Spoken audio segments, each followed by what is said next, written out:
بسم اللہ الرحمن الرحیم۔ اللہم صلی علی محمد وعلی آل محمد۔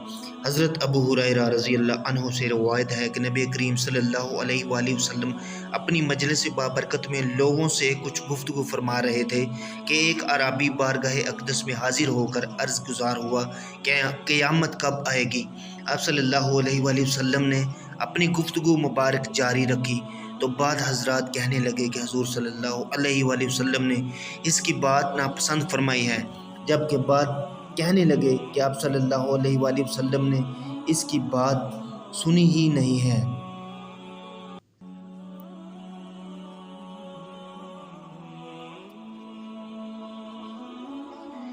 جب آپ صلی اللہ علیہ وسلم گفتگو فرما چکے تو فرمایا، قیامت کے متعلق پوچھنے والا کہاں ہے؟ وہ اعرابی عرض گزار ہوا، یا رسول اللہ صلی اللہ علیہ وسلم، میں حاضر ہوں۔ فرمایا، جب امانت کو ضائع کیا جانے لگے گا تو قیامت کا انتظار کرنا۔ عرض کی گئی، امانت کو کیسے ضائع کیا جائے گا؟ فرمایا، ذمہ داری نااہلوں کے سپرد کی جائے تو قیامت کا انتظار کرنا۔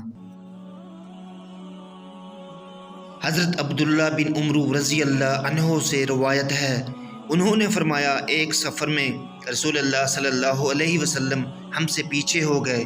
آپ صلی اللہ علیہ وسلم ہم تک اس وقت پہنچے جب ہم پر نماز کا وقت تک تنگ ہو گیا تھا اور ہم جلدی جلدی وضو کر رہے تھے، اپنے پیروں پر مسح کر رہے تھے۔ یہ ملاحظہ فرما کر آپ صلی اللہ علیہ وسلم نے بآواز بلند سے 2 یا 3 مرتبہ فرمایا، ایڑیوں کی دوزخ سے خرابی ہے۔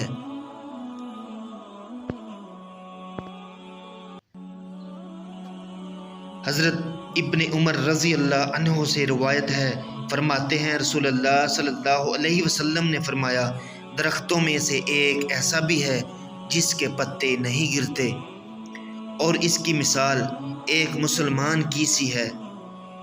مجھے بتاؤ وہ کون سا درخت ہے؟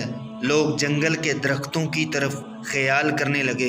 حضرت عبداللہ رضی اللہ عنہ نے فرمایا، میرے دل میں آیا کہ وہ کھجور کا درخت ہے، لیکن مجھے شرم آئی۔ پھر لوگ عرض گزار ہوئے، آپ خود بتا دیجئے کہ وہ کون سا ہے؟ فرمایا، وہ کھجور کا درخت ہے۔ حضرت انس رضی اللہ عنہ سے روایت ہے، انہوں نے فرمایا، ایک مرتبہ ہم مسجد کے اندر نبی کریم صلی اللہ علیہ وسلم کی خدمت اقدس میں حاضر تھے کہ ایک شخص اونٹ پر سوار ہو کر آیا اور اونٹ کو مسجد میں بٹھایا اور گھٹنا باندھ دیا۔ پھر عرض گزار ہوا،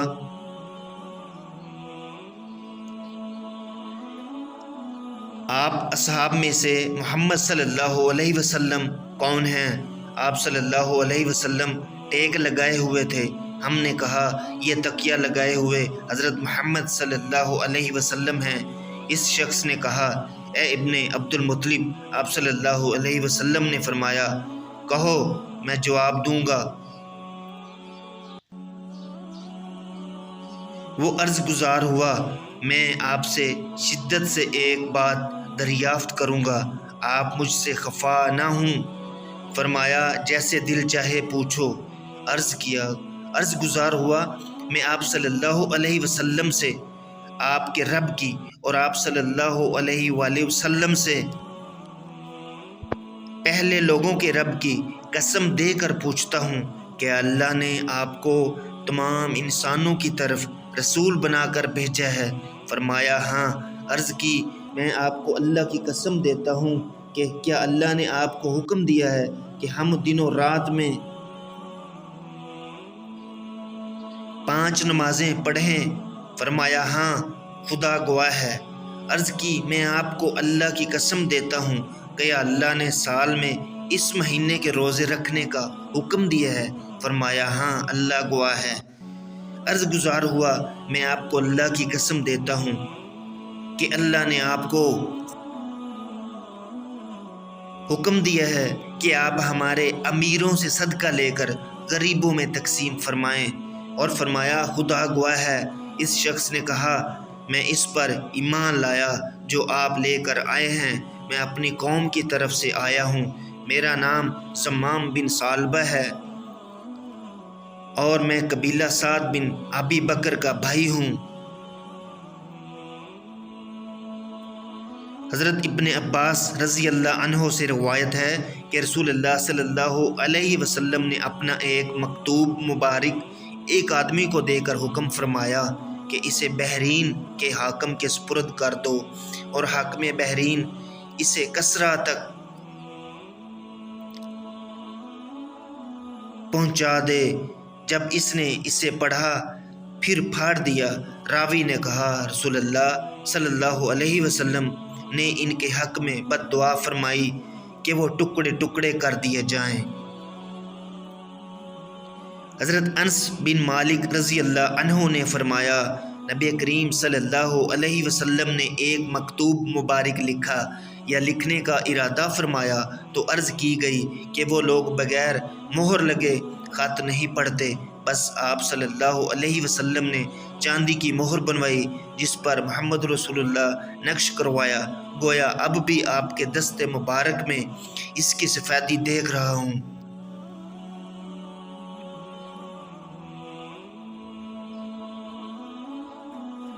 حضرت ابو واقد لیثی رضی اللہ عنہ سے روایت ہے کہ رسول اللہ صلی اللہ علیہ وسلم مسجد میں تشریف فرما تھے اور صحابہ کرام آپ کے ہمراہ تھے کہ 3 اشخاص آئے، 2 بارگاہ رسالت صلی اللہ علیہ وسلم میں حاضر ہوئے جبکہ ایک چلا گیا۔ ان 2 میں سے ایک نے مجلس میں خالی جگہ دیکھی اور وہاں بیٹھ گیا جبکہ دوسرا شخص لوگوں کے پیچھے بیٹھ گیا۔ جب رسول اللہ صلی اللہ علیہ وسلم فارغ ہوئے تو فرمایا کیا میں تمہیں ان تینوں اشخاص کا حال نہ بتاؤں؟ ان میں سے ایک اللہ کی طرف متوجہ ہوا تو اللہ تعالیٰ نے اسے جگہ عطا فرمائی، دوسرے نے حیا کی، اللہ تعالیٰ نے بھی اس سے حیا فرمائی، اور تیسرے نے منہ پھیرا تو اللہ نے بھی اس سے آراز فرمایا۔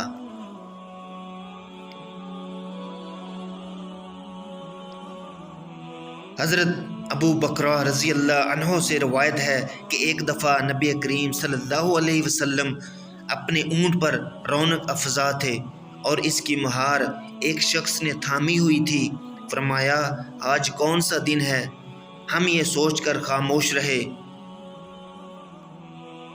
کہ شاید اس کا کوئی دوسرا نام ارشاد ہوگا۔ فرمایا کیا یہ یوم الخر نہیں ہے؟ ہم نے عرض کی کیوں نہیں؟ فرمایا یہ کون سا مہینہ ہے؟ ہم یہ سوچ کر خاموش رہے کہ شاید اس کا کوئی دوسرا نام ارشاد ہوگا۔ فرمایا کیا یہ ذی الحجہ نہیں؟ ہم عرض گزار ہوئے کیوں نہیں؟ فرمایا تمہارے خون، تمہارے مال اور تمہاری عزتیں ایک دوسرے پر اسی طرح حرام ہیں جیسے تمہارے لیے اس شہر، اس مہینہ اور اس دن کی حرمت ہے۔ جو حاضر ہیں وہ یہ خبر غائب تک پہنچا دے، کیونکہ ایسا بھی ہوتا ہے کہ حاضر خبر ایسے تک بھی پہنچا دیتا ہے جو بات کو اس سے زیادہ یاد رکھنے والا ہوتا ہے۔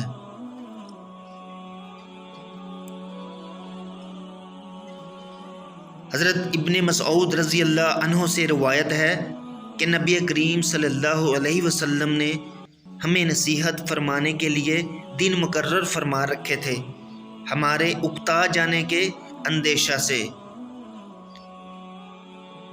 حضرت انس رضی اللہ عنہ سے روایت ہے کہ نبی کریم صلی اللہ علیہ وآلہ وسلم نے ارشاد فرمایا آسانی پیدا کرو، سختی نہ اپناؤ، خوشخبری سناؤ، ڈر سنا کر متنفر نہ کرو۔ حضرت امیر معاویہ رضی اللہ عنہ سے روایت ہے انہوں نے فرمایا میں نے رسول اللہ صلی اللہ علیہ وسلم کو فرماتے سنا کہ اللہ تعالیٰ جس کے لیے بھلائی کا ارادہ فرماتا ہے اسے دین کی سمجھ عطا فرما دیتا ہے۔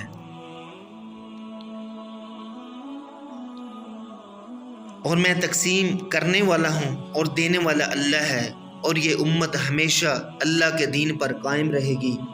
اور اس کی مخالفت قیامت تک اسے نقصان نہ پہنچا سکے گی۔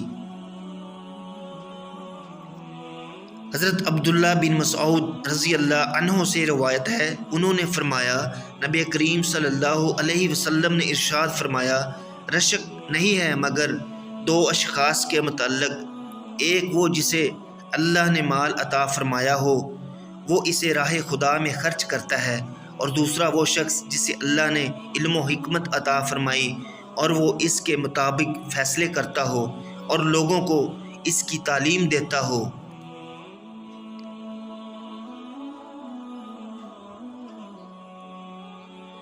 حضرت ابن عباس رضی اللہ عنہ سے روایت ہے، انہوں نے فرمایا رسول اللہ صلی اللہ علیہ وآلہ وسلم نے مجھے اپنے ساتھ چمٹا لیا اور فرمایا، اے اللہ اسے کتاب کا علم دے۔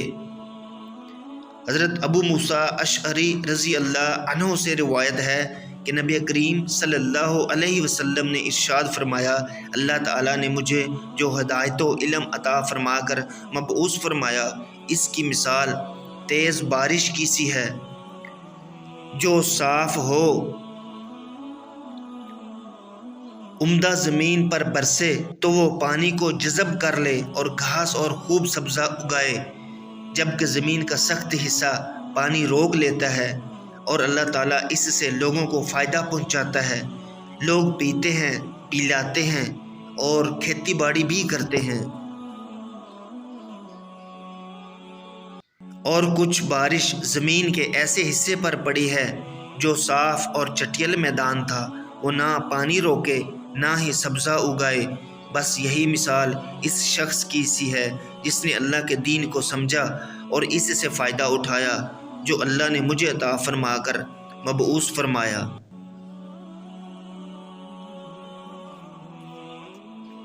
یعنی اس نے سیکھا اور سکھایا، جبکہ وہ دوسرے کی مثال ہے جس نے سر اٹھا کر بھی اس طرف نہ دیکھا اور اس ہدایت کو قبول نہیں کرتا جو اللہ نے مجھے عطا فرما کر مبعوث فرمایا۔ حضرت انس رضی اللہ عنہ سے روایت ہے کہ انہوں نے فرمایا رسول اللہ صلی اللہ علیہ وسلم نے فرمایا، قیامت کی نشانیوں میں سے ہے کہ علم اٹھ جائے گا اور جہالت مسلط ہو جائے گی، شراب نوشی اور بدکاری عام ہو جائے گی۔ حضرت انس رضی اللہ عنہ سے روایت ہے، انہوں نے فرمایا میں تمہیں وہ حدیث سناتا ہوں جو میرے بعد تمہیں کوئی نہیں سنائے گا۔ میں نے رسول اللہ صلی اللہ علیہ وسلم کو فرماتے سنا، قیامت کی علامتوں میں سے ہے کہ علم گھٹ جائے گا، جہالت پھیل جائے گی، زنا عام ہو جائے گا، عورتوں کی تعداد بڑھ جائے گی اور مرد گھٹ جائیں گے، یہاں تک کہ 50 عورتوں کا ایک مرد کفیل ہوگا۔ حضرت ابن عمر رضی اللہ عنہ سے روایت ہے، انہوں نے فرمایا میں نے رسول اللہ صلی اللہ علیہ وسلم سے سنا، آپ صلی اللہ علیہ وسلم نے فرمایا میں سویا ہوا تھا کہ میرے سامنے دودھ کا ایک پیالہ لایا گیا، میں نے اسے پی لیا یہاں تک کہ اس کی سیرابی بھی اپنے ناخنوں سے نکلتے ہوئے دیکھی، پھر میں نے باقی بچا ہوا دودھ عمر بن خطاب کو دیا۔ لوگ عرض گزار ہوئے، یا رسول اللہ صلی اللہ علیہ وسلم آپ نے اس کی کیا تعبیر لی؟ فرمایا علم۔ حضرت علی مرتضیٰ رضی اللہ عنہ نے فرمایا اپنی صبح کا آغاز صدقہ دینے سے کیجیے اور اچھی بات کو پھیلانا بھی۔ پلیز لائک، شیئر، سبسکرائب کرنا نہ بھولیے گا۔ اللہ حافظ دوستو۔